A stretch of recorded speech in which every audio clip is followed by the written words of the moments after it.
Hello and welcome to Bible Study with Alice, and today we're on day 81, Psalm 81 of our daily psalm reading. We're reading from the ESV translation, but you're more than welcome to join us from a different translation.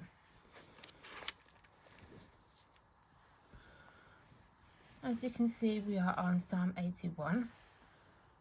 These videos are filmed in real time. Today's date is the 23rd of January 25 and it's a Thursday.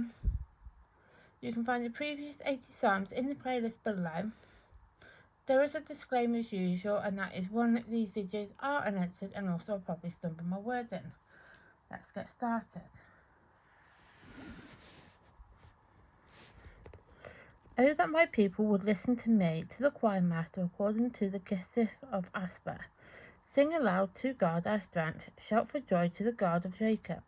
Raise a song that sounds the tambourine, the sweet lyre with the harp.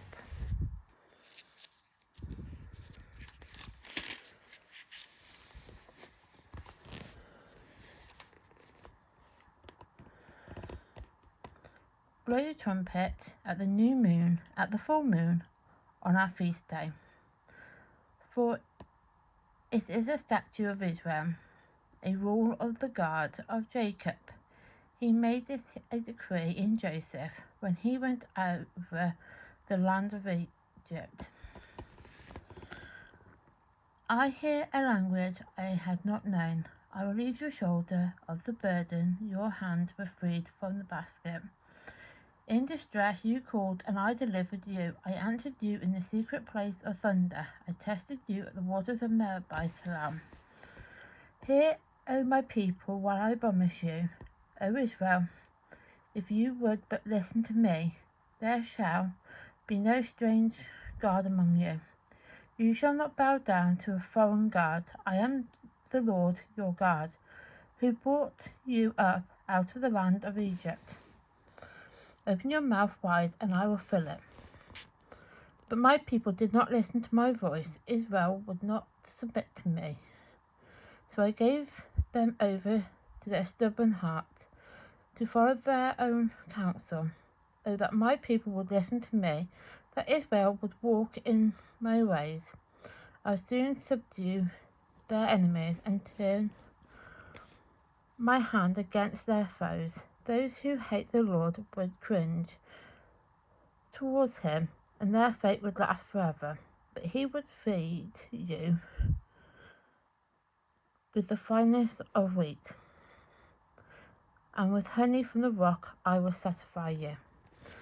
So that is Psalm 82 complete, and tomorrow, that's Psalm 81 complete, and tomorrow we'll do 82.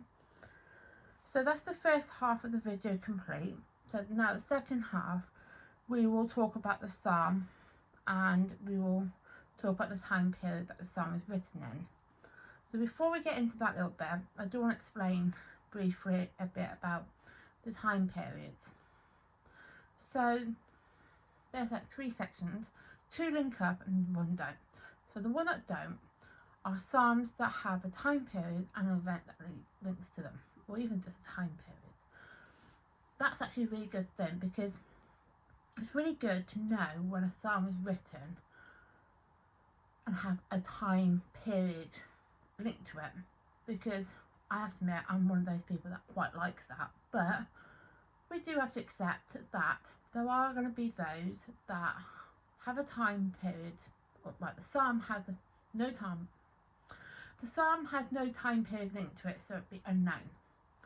But some psalms, this is where the 2 link up, so some psalms that has an unknown date but might have an event that links to it. But then there's those psalms that are unknown and don't have an event linked to it. And historians and scholars don't know why those psalms, or don't know when those psalms were written, due to the way the language of the psalms is very poetic, and they struggle to kind of establish the exact point in time that psalm was written. But with the ones that have an event linked to it, so they're unknown but have an event, and they just know that psalm is written during a conflict going on, Could be a war going on in a particular country. Could be to do with a king's conflict of interest, things like that. They will know they will know that that psalm is written, but they won't know exactly when it was written. So with Psalm 81, I do have new post-it notes, so that's why it looks very different.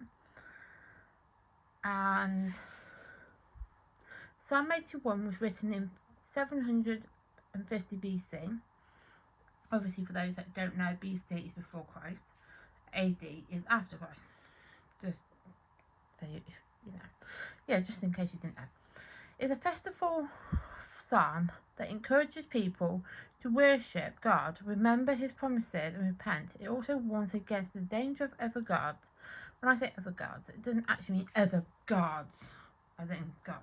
We obviously only have one God. It basically means warned over, I guess you could say, warns over different issues going on, different,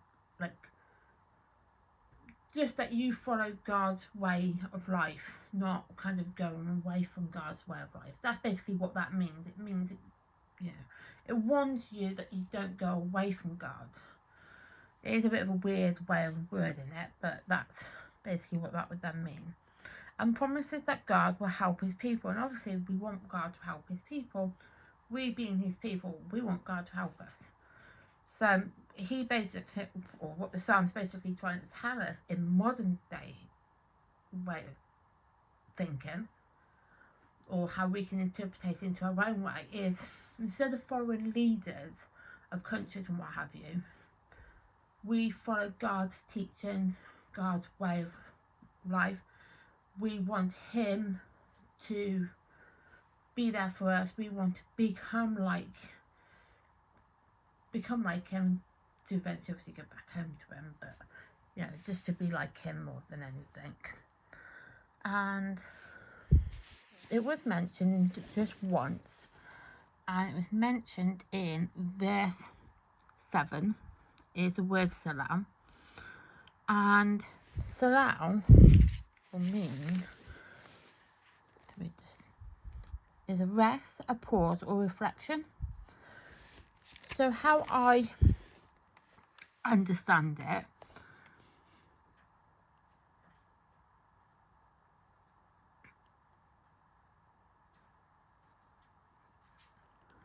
thought I could hear my dog. Spencer.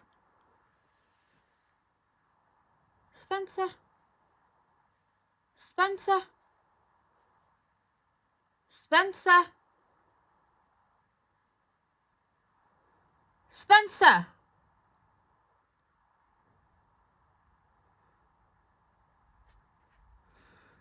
There you are. Let's get you up.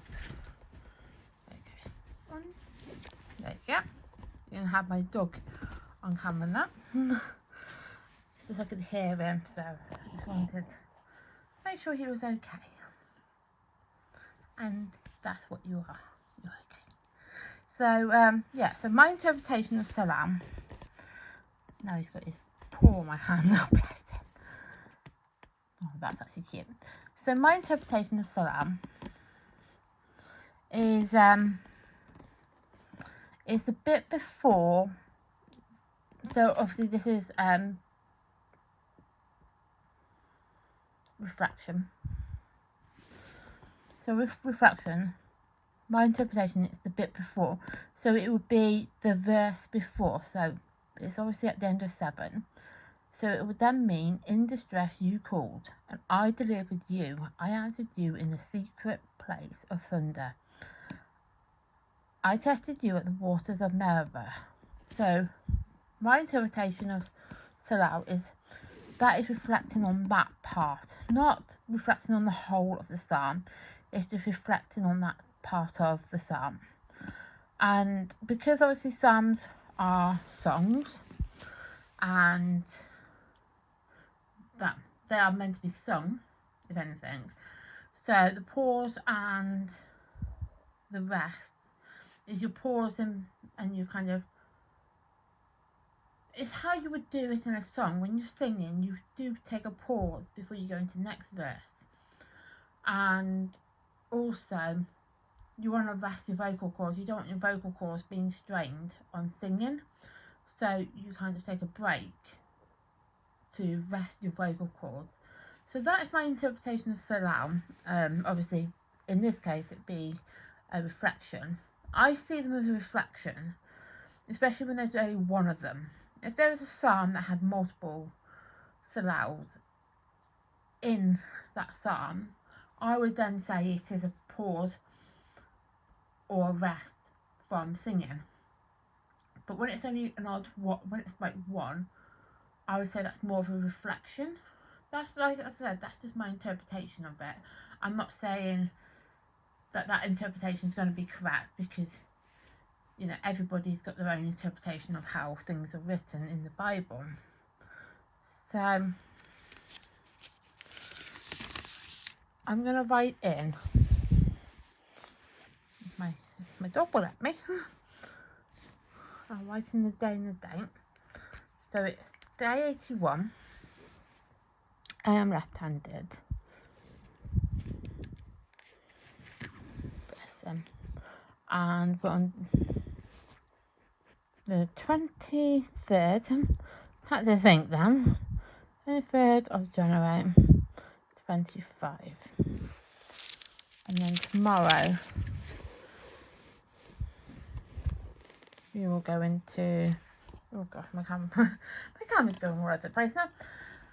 And tomorrow we'll go into day 82, Psalm 82, day 82, Psalm 82. So thank you for watching. Please like my content, please subscribe to my channel, and please turn on the notification bell so you get updates of future content that gets uploaded to the channel. Thank you and goodbye.